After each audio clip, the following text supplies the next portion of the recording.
সাগরের মাঝখানে এক পাহাড়, ওই পাহাড়ের উপরে বসে 500 বছর টানা আল্লাহর ইবাদত। দিনে আর রাতে একবার করে নিচে নামতেন। সেখানে আল্লাহ তাআলা পাথরের ভেতর থেকে তার জন্য মিঠা পানির ব্যবস্থা করে দিয়েছেন, আর একটা ডালিম গাছের ব্যবস্থা করে দিয়েছেন। সকালে নামলে একটা টসটসে ডালিম, রাতে নামলে টসটসে ডালিম। এগুলো খেয়ে খেয়ে 500 বছর সে আল্লাহর ইবাদত করেছে।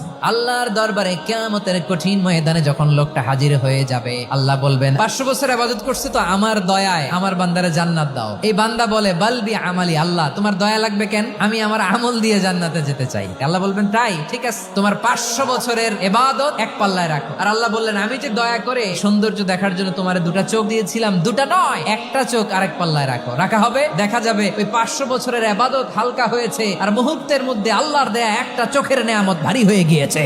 ফলাফল দেখো, হিসাব বলে তুমি এখন জাহান্নামে যাবা, যাও এবার জাহান্নামে যাও। এবার লোকটা কাচুমাচু করে বলে আল্লাহ এবার আমি বুঝতে পেরেছি তোমার দয়া ছাড়া দুনিয়ায় কেউ জান্নাতে যেতে পারবে না।